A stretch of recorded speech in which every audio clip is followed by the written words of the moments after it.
Hi, gang. Hola. Oh God, I said hola for the Brazilian movie. Yeah. You're not in Park, bitch. I'm in Park. Okay. It's fine. I'm Aaron. That's Booster. We're your unemployed friends. We just saw The Secret Agent, starring Wagner Moura and other people. And I didn't catch the director's name either. But I don't know. it's his last Best Picture nominee. I've seen all 10. I've seen 9 now. I need to watch F1. I skipped it when it came out. That's a crazy one to be your last one. Do I have to? You should see it. Yeah, it's Anyway, boring, but whatever. Yeah. Anyway, this movie was pretty good. I've been hearing a lot about it because it's been getting all the awards now. Sentimental value before that came out. Yeah. All the attention. People were saying it was good, and then it got the Best Picture nom as expected. Wagner Moura won the Best Actor at Golden Globes. We can talk about that. And if you guys don't know, Wagner Moura, I think his name is, he voiced Death Wolf in Puss in Boots 2, which is where I know him from, where we all know him from. His voice in English is way different than, I didn't hear him a single time in this movie. He didn't sound anything like it. Yeah, I mean, when I realized very early on, I was like, oh, he doesn't naturally sound like Death Wolf. He was doing a voice. It was a little bit disappointing, but I mean, I thought it was cool. I was like, damn, he's a good voice actor too. Yeah, because voice acting is a different skill set. It's true. Well, what I was gonna say, he's a very good-looking guy. I'll say that. That's what I was gonna say. Oh yeah. Even when he's not playing a wolf, he's a good-looking guy. But regardless, The Secret Agent, AGENTE SECRETO. How do you say in Portuguese? I think AGENTE SECRETO. Anyway, if I had to guess. If you guys remember, I'm Still Here from last year was also my last Best Picture nom to watch. I don't think they remember. No, but if you guys remember the movie, I'm Still Here was Best Picture nom, and it had to do with the Brazilian government corruption in the 70s that I'd never heard of before. I'm Still Here. Yeah, same. Because we're American, sorry. And this movie takes place during the exact same time period, and it has to do with the government corruption and some various refugees that are trying to escape from the corrupt police and the government and hitmen and trying to escape the country, just basically. And Wagner Moura, he's not really a secret agent, but he is a refugee trying to escape the city with his son.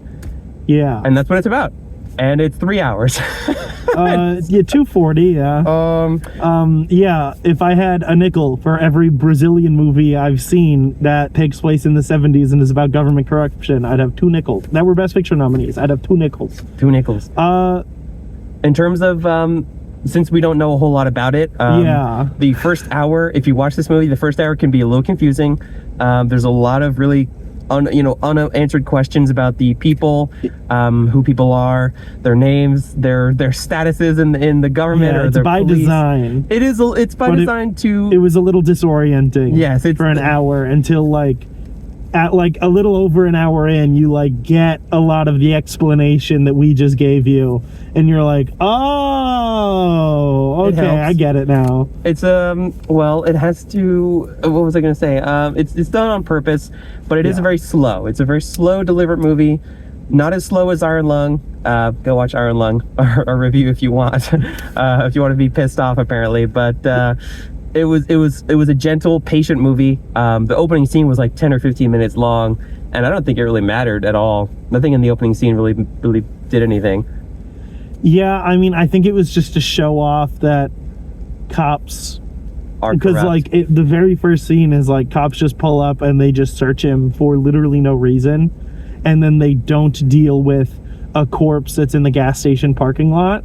And so I think that sets the vibe right away of okay, yeah, police at this time are just bad people, which they always are. It's police, but specifically at this time, they just are not doing it for the right reasons. Mm-hmm. So I think it just sets that theme up right away. But yeah, it's not, and then that comes back in a nightmare later for him. Yeah, it wasn't, and it's a lot of there's a lot of scenes that exist for the vibe, I would say. Yeah. There's a scene later about his friend's Jewish friend who kind of gets bullied by the police, and it's a scene we were just talking before we started recording it.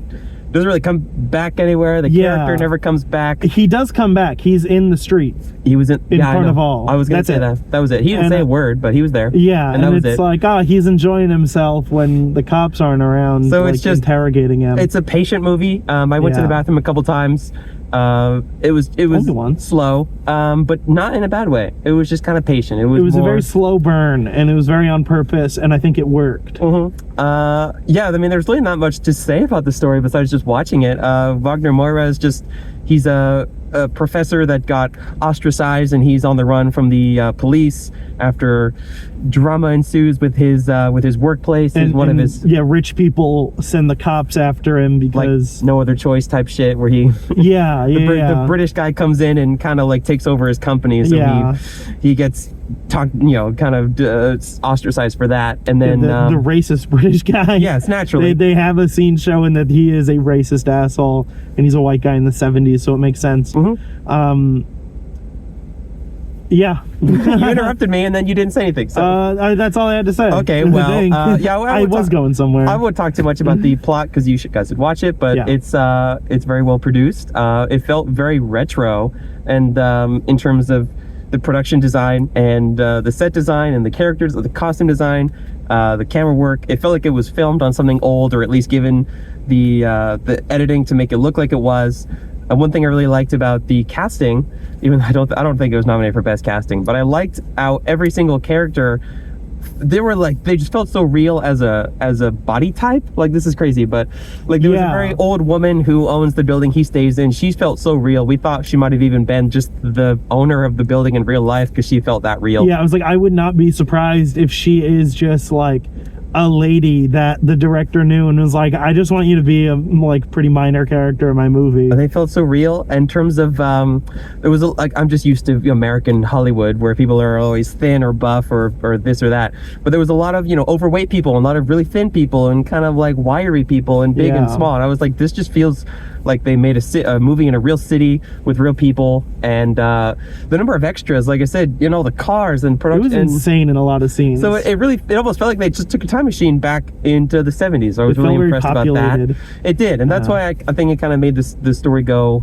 faster than I thought. For a long time I thought it was going to be a 7, and we'll get into spoilers here in just a sec, but what would you give it? I think I would give it an 8. Yeah, I was going to give it an 8 based on the ending, which I will explain very soon. Good. The Secret Agent. It's nominated for a lot of Oscars. Go check it out. Wagner Moura kills it. But to be honest, before we get into spoilers, he does good, not great. I'll say that. I don't know if he deserved the Golden Globe for Best Actor in terms of the other nominees. What's your opinion on that? I mean, I don't know off the dome who he was up against. Oh, the usual. It's like Tim Chan, Leo DiCaprio, Michael. This was a drama, though. Okay, but he's also nominated for an Oscar. Yes, I don't think he's winning the Oscar. No, but just compare. What do you think? Was it good or bad? I think it was a very good performance, but it's in a movie of really, really good performances. Like, everyone was doing a great job. I'll go against that. So it's like he doesn't kind of stand out. I guess that's as true. Like it's not standout like Timothy Chalamet and Marty Supreme. Like, he's the best performance in the movie, and you can't argue that point. But everyone was doing a really good job in this movie, I thought. You might be right. Everyone felt super realistic, including him, because it was like pretty low key for a while. Yeah. So it's a lot of just like people hanging out almost. Yeah, it did feel and that way. It's like they're playing that pretty straight, but it's not a complex performance. I guess not. But I quite enjoyed it. There's a lot of times where you can see on his face exactly what he's thinking, especially towards the end, like in the final act. I agree with that. I mean, the first hour, I was like, he's not really in it that much. He's not really the focus of it that much. He's not really doing or saying a whole lot. There's a scene where he goes to his father-in-law's theater and talks to someone on tape, and it's a really like lengthy dialogue scene, like 15 minutes of him just sitting in a chair. Yeah. It sounds really boring, but it's not, because there's flashbacks and this and that.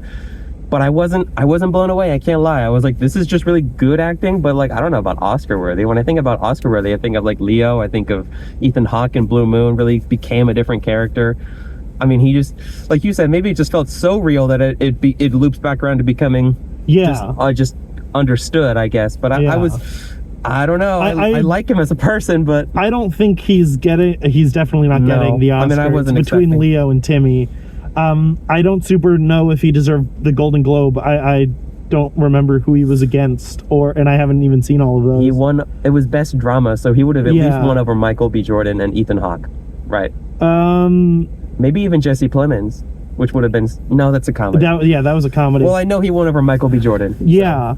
How do you feel about no, that? wasn't Sinners musical or comedy? No, it's a drama. Oh, okay. No, wait, why would it be? It's not a comedy. There's songs. It's a musical. It's not a musical. I figured they ran it as a musical. One Battle, and yeah. Begonia, and Marty Supreme are musical and comedy. Yes, and Sinners then 3 wasn't. I know for a others. fact it wasn't. Okay. Yeah, it was good. I think it's good, not great. It was very, very good. I think he deserves like a nom for sure, but I haven't seen Blue Moon. I haven't seen some of the other ones. The nom is good. Yeah, but not the I don't think he deserves the win at the Oscars. He won't at get the it very anyway. least. Yeah. But it's also like it's in Portuguese. It's in another language that like the little tiny like idiosyncrasies I'm just not going to pick up on because I don't speak the language and I'm busy reading subtitles. That's true, but think about Squid Game, or you haven't seen Squid Game. I saw season 1 and Okay. I thought the ending was bad. Think about Squid Game, how when they're performing in Korean, you're like, oh, this is good acting, this is really Yeah. Emmy award winning, I've because it is. played these games before. But then, not that. But then when they speak English, not in the dub, in the official show, when they speak English, they sound goofy. Yes, And it's yeah. like, do we think, is that how Korean sounds to them, or are we backwards because this is how, so it's... Yeah, it's like it's kind of just turning into like the anime sub versus dub debate where it's like you like subs because you don't speak Japanese Yes. and you can't understand that shit sounds corny. So I think I'm definitely giving it some grace where I'm like, it is good for Portuguese, I presume. Yeah, okay, that's for fair. Brazilian. I respect that. All right. Yeah. So let's get into spoilers. Yes. There is a subplot happening in this movie of there's this college student and her friend who are being paid to transcribe. The framing was so There's cool. there's a secret framing device that comes in the second half, and they're being paid to transcribe these tapes that his other refugee people have come across, and she's scanning these newspapers that are detailing what happened as you watch them. And on the tail end of the movie, there's these hitmen that are going in and out, and there becomes some drama between hitmen killing hitmen and this one and that one. And then there's big shootouts happening with crazy gore that we loved.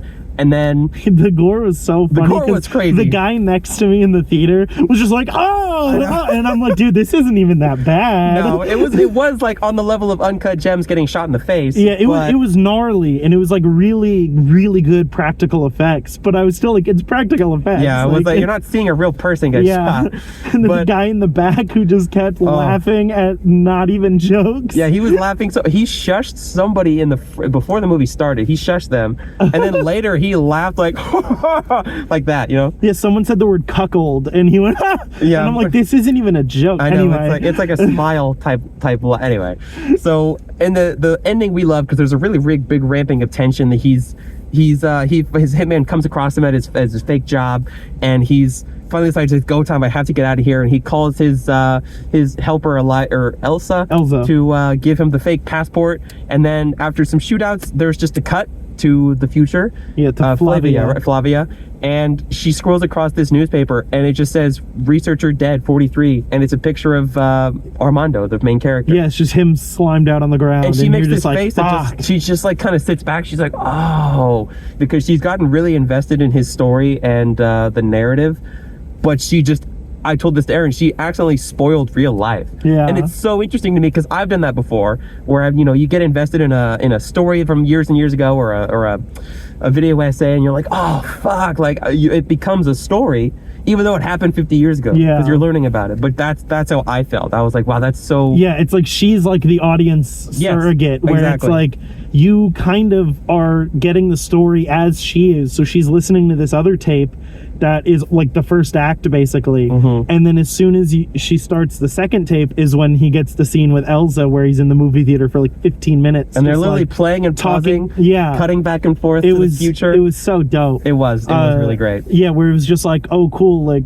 she just like me for real. Like she's basically watching this movie just without audio. We were the surrogate, and like you said, we didn't have to see Armando get shot up and killed because we really do fall in love with him. Yeah, it's like you want him to get out, but in the back of your head, a little part of you knows this doesn't end well for him. No, not usually. Because it's like the government is so corrupt every force possible is coming for him. Like it's these like really good assassins that like have never failed or whatever. Their undoing is that they Attack of the Clones where they send another guy to do it. Yeah, they get caught up into each other. Yeah, where like Palpatine sends Dooku, sends Jango Fett, sends the Changeling, sends a robot, sends Bugs to go kill Padme. Jeez. You know? I know. They do that with a couple less steps in this one. And it's like you get like your action fix. Yeah. Because you know it's building there, and part of you wants that, like, you're just like waiting for everything to explode into this action. And then part of you's like, no, I don't want to see him get into any of this action. No, of course not. So he's in like this tense bit where he's like, oh fuck, they found me. And then it's just the hitmen killing each other. Yes. And then it cuts to her finding it on the newspaper, and it felt so real. I was like, this is so relatable. Yeah. And then and my reaction was just like, yeah, that would happen. Because exactly. it cut to her, and I went, cool, he's dying, and we aren't going to see it. And that is exactly what happened. Probably for the like, best. yeah. But I applaud that choice. It was good. Spoilers for what's the movie called? There No Country for Old Men. You haven't seen it. Yeah, I was gonna say it's a similar to the ending of that movie. If you've seen it, you know it. Watch No Country for Old Men. It's in my top 10. I do know that he kills people with something because of Bob's Burgers. I haven't seen. I don't know. There's a scene where Luis dresses up. She's just like carrying like the oxygen tank or whatever with a tube. He does, yes. And they're like, oh, and who are you? And she's like, I'm the guy from No Country for Old Men. What? That's crazy. Well, that's the joke. That's not the spoiler, thank God. Okay, If you watched the movie for 5 minutes, you would get the reference. Okay, I do need to watch that. My throat is drying out. But anyway, the end of the movie is Flavia visiting a hospital or a blood donation bank. Yeah, where bank. It turns out his son has survived, and he's a doctor, a phlebotomist now. And it's interesting because he's like, yeah, you know my dad more than me. Like, you've spent so much time with these history and archives that you remember him. And he was like 8 when he died. Exactly. And he was young. Presumably his dad had to leave while he was on the run and just so happened to become a refugee nearby when he was planning to flee the country with him and just didn't get to, which is very tragic. But he's just like, I like something that the two of them shared where she says at some point that she relates to it because her father or her grandfather, she says, raised her and is basically her father. And then Fernando says the same thing about Alexander because both his parents died and his grandparents raised him, and his grandparents are already raising him at the beginning of the movie. True. It's a really, the ending is what made me want to bump it from a 7 to an 8. 7 to an 8. Yeah. It was really an interesting and inspired way to tell the story, the framing device, like you said. Yes, yeah. The Secret Agent. 8 out of 10. It's great. Check it out if you have the patience for it and are interested in Brazilian history or just international history in general. Or this is the shit that people on Twitter are like, oh, you didn't like Iron Lung because you need jingling keys. This is a movie that if you like jingling keys, you can't make it through. That's embarrassing. There's so many comments on our Iron Lung review from all the Markiplier people. I'm not going to start shit. I think everyone is being too extreme. The movie was mid. Can we stop talking about it? I'm good with that. But thanks for 500 views on that video. Oh, thanks damn. for almost 1,000. By the time we upload this, it'll be 1,000 views on Zootopia. So let's go. Go to Zootopia. They just need to make a Zootopia 3 and we'll get another 1,000 Goat's views. Coming out next week. We should watch that. We'll see that. We'll take the pals to see that. Yeah, Goat, and then what? I think Arco is in theaters right now. I don't know if we're. I don't know what we're gonna see next. I don't know. Maybe The Moment, if that ever comes.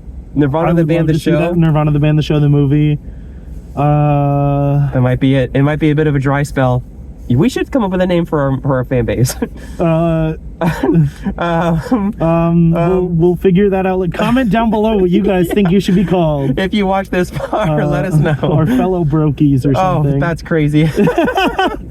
Well, happy February. Happy Black History Month. We'll catch y'all on the flip side, huh? Bye. Happy Oscars. See ya.